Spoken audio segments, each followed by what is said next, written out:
So on the review, number 11, which is not what was originally published, but instead 2x squared plus 5x minus 3 over x plus 2.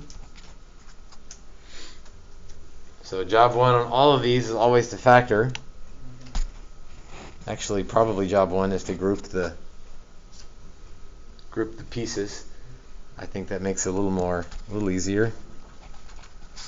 Oh man, factoring. Some of you guys, just frustrating to watch you suffer through factoring. The only way to get 2x squared is 2x and x. So I'm going to go with the 2x and the x. The only way to get 3 is 3 and 1. So I switched to a pencil so I can erase when I mess this up. So they need to be opposite signs. And then I have to check the inside and outside of FOIL to see if they make the middle term. Right? I guaranteed that the first and last term would work, but now I have to see if I arrange them such a way that I get 5x. All right, now I've got 3 minus 2, so that's not it. So let's put the 3 across from the 2. Okay, I'm closer. Now I've got negative 6x plus 1x. That's negative 5x. Still not there, but I'm only off by a sign. So I can change my signs to plus and minus. All over x plus 2. Needless to say, if you factor wrong, you're going to mess up the whole rest of the problem. And I will try to be lenient and understanding, but I will also be frustrated with you for not being able to factor. Or for factoring wrong. I think you know how to factor. It's just if you make a mistake, man, it's rough. Alright, x can't be negative 2. Is that a whole or a vertical asymptote? Vertical asymptote. Because it did not cancel. Holes would be things that cancel. Please remember that if it's a no, say no or none. Don't leave it blank. Horizontal versus slant is Bobo bots eats DC. So which one is this? Bobo bots or eats DC? Bots. It's bigger on top. So no to the horizontal, but it is bots. S stands for slant, but S also stands for synthetic. So synthetic division.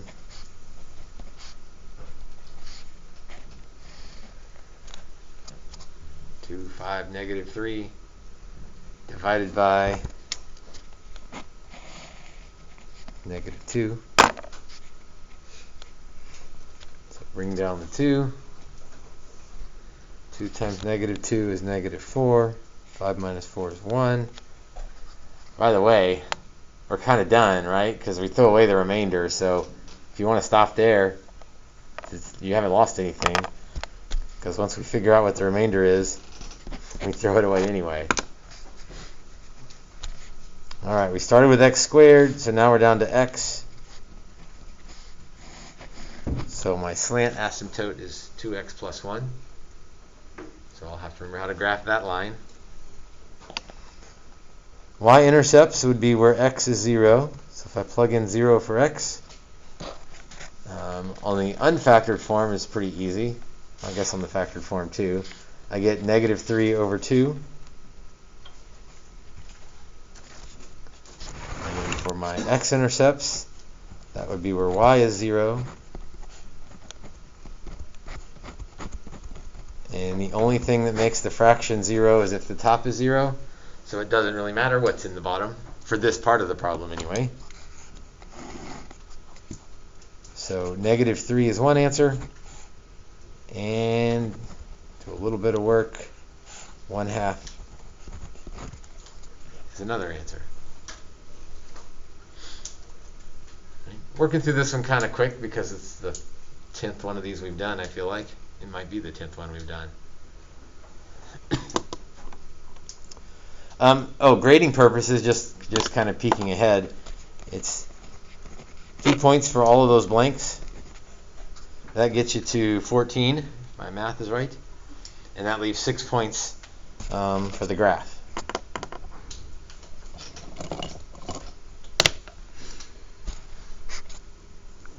X equals -2. I mean, everybody's going to get some of the graph, right? Hopefully. Y equals 2x plus 1. Again, you remember how to graph, I hope. Y equals mx plus b. The b is 1. The slope is 2.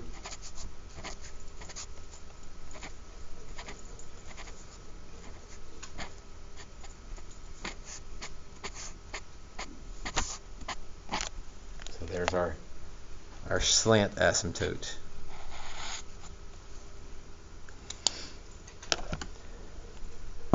Y-intercept 0, -1.5.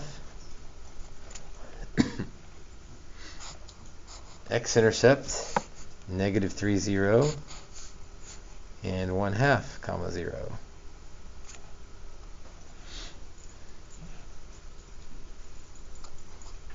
All right, I've got 1 point per branch, so if you're good, you're good. If you're still thinking, I don't know about this, then again, you can make a table of values. Don't make a table of values with 14 points. That's just going to take too long. But if you need an extra point or two, and sometimes you need a table of values, then don't be afraid to do it. If it's one like you're not sure of, then maybe you're working with pencil. Maybe you sketch in the picture and put a star by this problem and come back to it later and then fill in some more points to make sure it looks right. So you don't spend, half the time in the class on one problem. So I think I'd be good here, but if I wanted to make sure, I could try -1. Let's see, that would be -3 times 2 over 1. So that'd be -6. Yeah, that kind of fits. So I definitely feel good about that piece now. I don't need to try any more for this. On the left-hand side, I'm pretty sure I know what it does. If you want to pick an x value over here, you could. Although the math is going to be tricky if you pick x equals -5. That's just a lot of stuff going on. So I got more things to do. I'm just going to roll with what I got. And again, if I want to come back later in the test and check -5 to make sure things are looking good, then maybe I do that.